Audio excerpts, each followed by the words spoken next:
Okay guys, so welcome to this workshop. Today I've got the 6465 in, about 125 horsepower tractor. We use it for pretty much everything. It's just that size of tractor, being four-wheel drive and front end loader. It just gets used for everything. Mowing, drilling, loading bales, just absolutely everything. Just general work around the yard too as well. It also does help out at cultivation. So she's just an absolute workhorse. So the reason why I've got it in here is because I've just done the 4,000 hour service on it a couple of months ago, and when I was doing that I was going through and checking everything and making sure it's all good, and I've noticed that there was movement in the ball joints.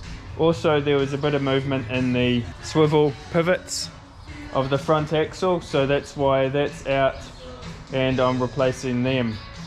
Now the mudguards are off because they are just a bad design, unfortunately.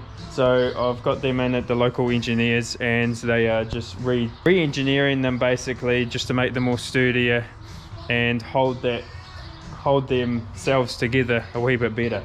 So as you can imagine, the mudguards come over here, and in the winter when we're feeding out bale, there's a lot of mud sitting up on top here, sitting up under the mudguard, and it just a lot of weight and jiggling as you go over bumps. And I've obviously replaced the coolant. I've still got to do the tappets in the engine.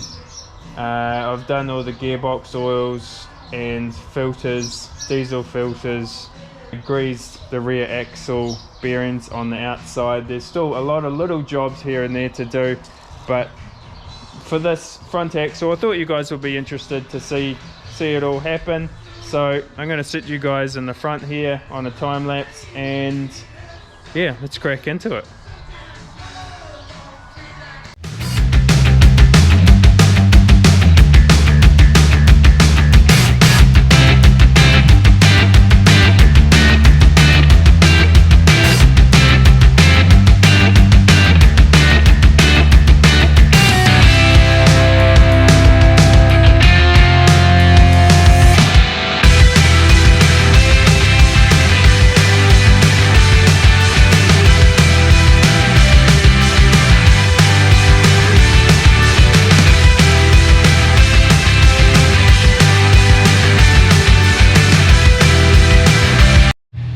Okay guys, so I thought I'd just stop the time lapse for a wee second there and show you guys what I've been doing in there, as obviously you guys can't see in here. I've got in here the rear pivot, and as you can see I've been punching down the side of the bush. Hold up, I'll just grab the new one. This is what a good one looks like. The old one is just worn on the inside, hence the reason for all the movement. And as you can see, I've just gone down the sides, both down there and at the top. And all I'll do now, if I sit you guys down here,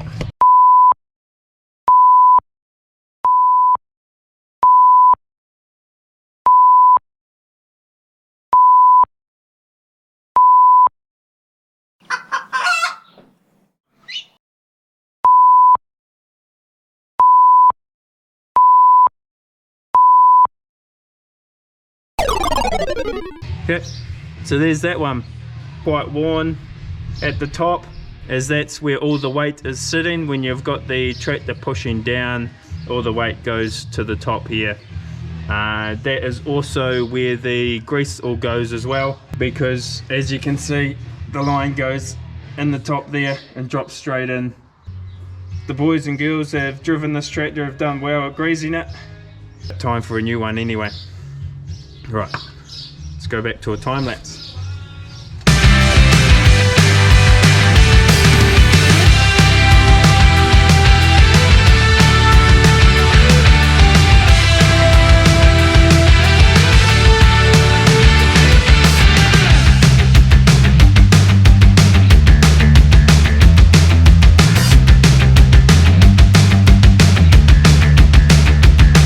Okay, so now that the new bush is in place, I am going to get some grease, smear around there, but not only that, I'll check and make sure that the grease nipple of the bush lines up with the groove and the grease is able to come through. So that was a pass. Shoes all good, all lined up, ready to go back together. So let's go do it.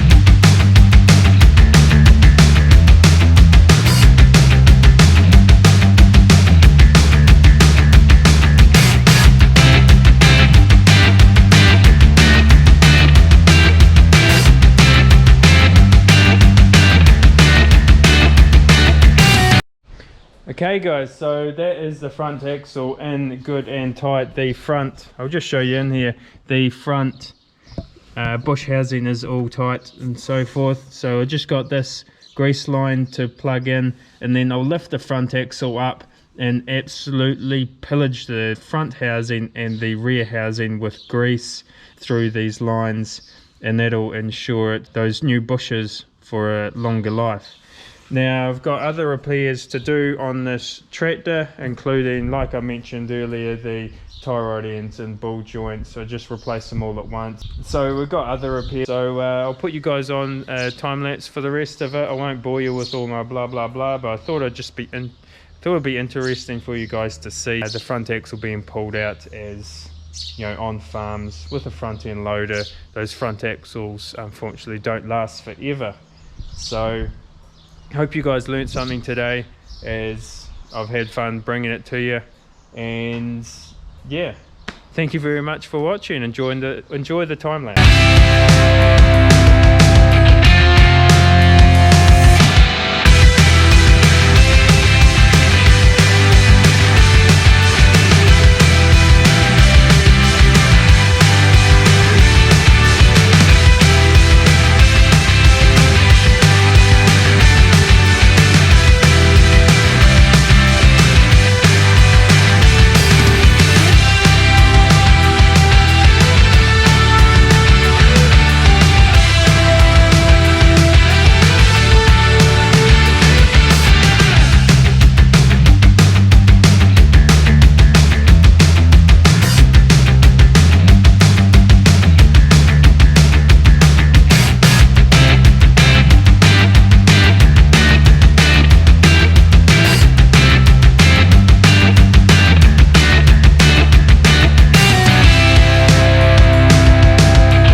So guys, as you would have seen, that was me underneath just replacing, or not replacing, sorry, but refitting the drive shaft. Now there was a bearing that I replaced on it over by the vise. I've just got the covers to fit. I've checked all the rubber mounts and so forth, they are all good, and so I'll just throw it up under there and bolt her on. Now the valve clearances, and like I was saying earlier, there's a lot of little jobs to happen to this tractor to tidy her right up. Today I am back on the 64, just doing a few jobs to finish off the service. It's up to 4,000 hours, so obviously that's a 2,000 hour service. So I've done everything except for the valves in the top of the engine, and currently I'm just turning this engine, turning this engine over. So I'll just sit you guys back up here. So I am just watching this engine to see that what stage of revolution it's up to. There we go, right there. So as you can see, number one cylinder here is rocking, so we've got to equal 7 because it is a 6-cylinder. So number one here's rocking, so it'll be number 6 cylinder. We'll adjust the valves on. Like I was saying, number 1 is rocking, so number 6 I can test that. Now I've got my measurements from the local dealership. Pretty good bunch of guys. They're quite happy to answer any call and any question. So my exhaust is 45, I believe.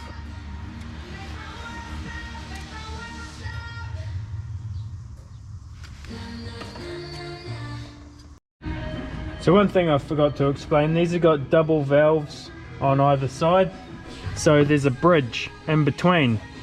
So there's the rocker, then there's the bridge, then there's the valves, and I need to be measuring under here. Now obviously on cylinder number 1 there's tension, and cylinder number 6 you need to grab it and just make sure that they're wobbling. Double check that nothing's tight. Time to check the valves.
Okay guys, so welcome back. Today I'm going to be digging into that. I've been doing irrigation earlier on, but as you can tell, I'm just fitting in, doing repairs and maintenance on this old girl in my spare time and my free time. Yesterday was Waitangi Day and I got stuck into this girl.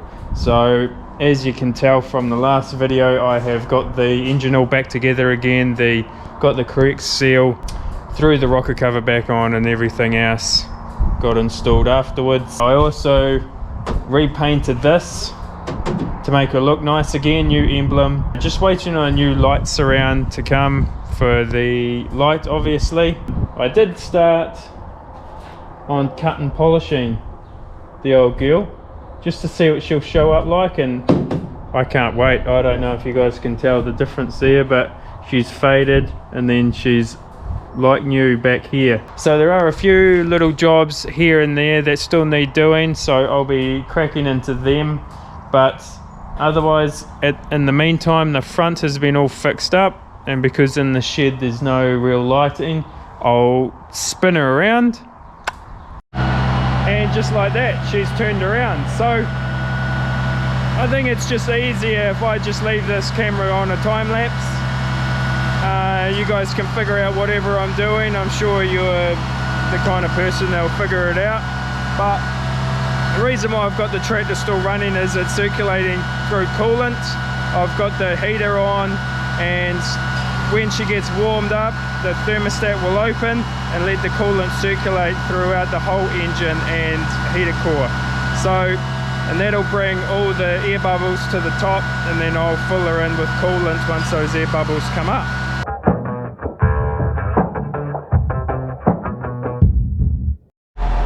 Okay guys, so at the back there I was obviously toying around with the drop arms and the PTO cover. I just like to have everything straight and true, and also those threads working.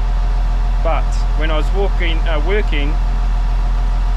back there, I was looking under just to check that the coolant wasn't overflowing through the overflow tube, and excuse me, it did start to run out. And that is a sign that the bubbles in the air are starting to come out. So since that, I've let it idle a little bit more, and the level has dropped. It has dropped to about the right level. So what I'm going to do is just shut it down. Also, the other thing is, oh, she just ducked away, but the engine was up to running temperature, as if I was ploughing a paddock or whatever. So that's all good. The heater, when I jumped in here, the heater was going like it was a bloody Sahara desert, so that's good. That's all perfect to me. And so I'll just throw that cap on now. The reason why I leave it like that is it's so that the air can escape, but contaminants and so forth can't get inside. So I just leave the cap sitting there like that, and the air can get out, but the contaminants can't get in. So I'll just bang that on.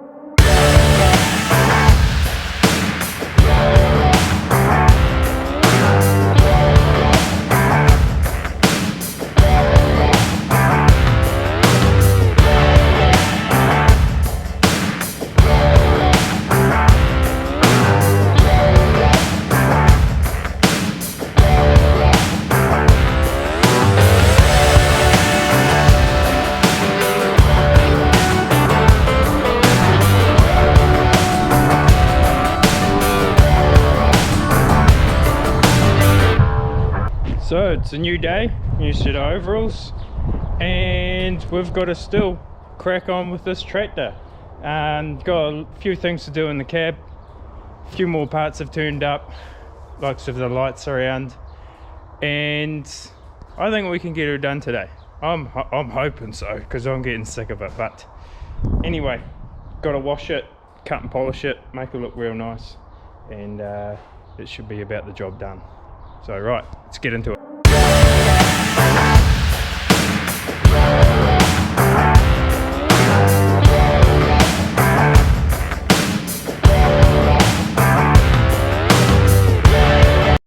Okay guys, so we've made our way to the water blasting pad or paddock. As you can see behind me, we've got the oldest and the newest, but we've also got the 64 here, the tractor that I've been working on now.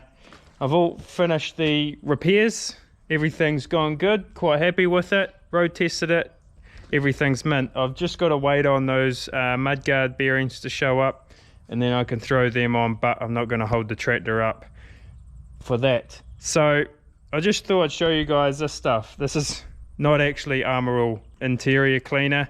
This has got degreaser in the middle, or in it, and I'm just going to spray this stuff on the oily component. Right, so obviously in here from where I've been working, there's some oil residue, so just want to get onto that and clear all that out. We just spray up in here just so that all comes clean, and I can see any other oil leaks that are coming up. Not that she leaks oil or anything like that, and actually she cleans up really nicely. I'd like to thank you guys for watching. If you like where this is going, please subscribe. Also, if you're not a farmer and this is the first time you've seen a farmer work on a tractor and not a mechanic, we as farmers like to look after our own equipment. It's our pride and joy. We've worked hard for it. We like to work even harder to look after it and make sure it's kept in the best possible way. Also, we like to have them running efficiently, so that's why they're serviced regularly. Yeah, this isn't farming exactly, but it's something that happens on every farm, which is maintenance of equipment.